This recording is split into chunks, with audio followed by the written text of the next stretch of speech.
ચાલો રે ચાલો નાટક જોવા ચાલો રે ચાલો નાટક જોવા ચાલો રે ચાલો નાટક જોવા ચાલો રે ચાલો નાટક જોવા ભાઈઓ ચાલો નાટક જોવા ભાઈઓ ચાલો નાટક જોવા બહેનો ચાલો નાટક જોવા બહેનો ચાલો નાટક જોવા બાળકો ચાલો નાટક જોવા બાળકો ચાલો નાટક જોવા ચાલો રે ચાલો નાટક જોવા ચાલો રે ચાલો નાટક જોવા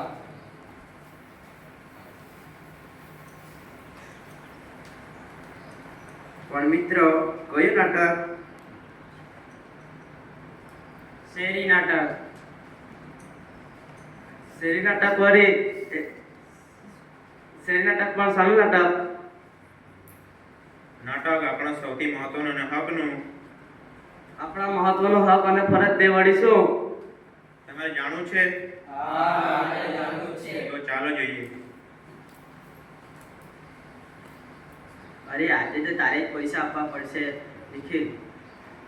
હા હા આજે તો તારે જ એટીએમ કાર્ડ લેવું પડશે, ખર્ચો પણ તારે જ કરવો પડશે. અરે મારી પાસે એટીએમ કાર્ડ જ નથી.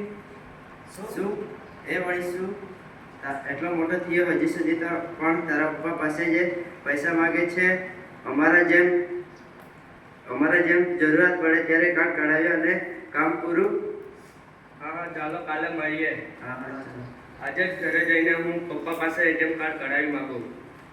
કેમ છે બેટા, કેવી ચાલે છે તારી કોલેજ? શું પપ્પા, મારી તમે આટલો મોટો થઈ ગયો પછી મારી પડી જ નહીં? કેમ બેટા, આમ કેમ બોલે છે?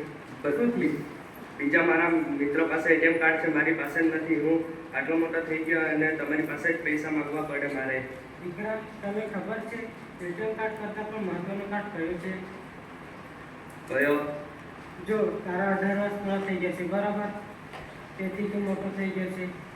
તે પહેલાં તું ચૂંટણી કાર્ડ કઢાવ. ચૂંટણી કાર્ડ તારા મિત્રોને પણ કાર્ડ આપે અને તે આપણી ફરજ અને જવાબદારી પણ છે. તેથી તું પહેલાં ચૂંટણી કાર્ડ કઢાવ. ત્યાં એટીએમ કાર્ડ તો આપણે આમ કરીને કાર્ડ લઈશું. હા પપ્પા, તમારી વાત સાચી જ છે. કેમ છે ભાઈ, તારું એટીએમ કાર્ડ કઢાવ્યું કે નહીં? ના, પહેલા હું ચૂંટણી કાર્ડ કઢાવીશ, પછી આ એટીએમ કાર્ડ. એ વળી શું? ચૂંટણી તમારી પાસે ચૂંટણી કાર્ડ નથી? ના, નથી. ચાલો આપણે પહેલા ચૂંટણી કાર્ડ કઢાવીએ. હા ચાલો.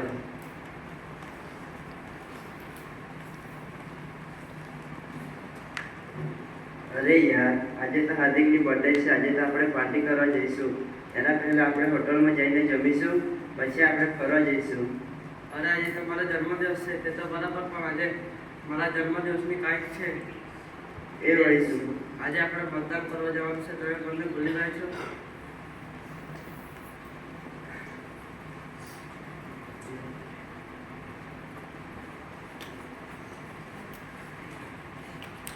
બોલીશું. જવા દે એ બધું. આપણે તો એક મતથી આપણા સત્તા પાર્ટી હારી નથી જવાની. એ જુઓ. કાકા, ક્યાં જાઓ છો? અરે બેટા, હું મારી ફરજ બજાવવા જાઉં છું. ફરજ? તમારી વાળી કેવી ફરજ? આ દેશના નાગરિક તરીકે બેટા મત આપવા જાઉં છું. મત આપવા? અરે જુઓ, આ કાકા આટલી ઉંમરમાં પણ મત આપવા જાય છે અને આપણે યુવાનો આપની ફરજ ભૂલી રહ્યા છે. આપણે પણ મત આપવા જવું જોઈએ. હા, આપણે પણ મત આપવા જવું જોઈએ. ચાલો ચાલો, જલ્દી, નહીં તો લાંબી લાઈન થઈ જશે, પછી બહુ મોડું થઈ જશે.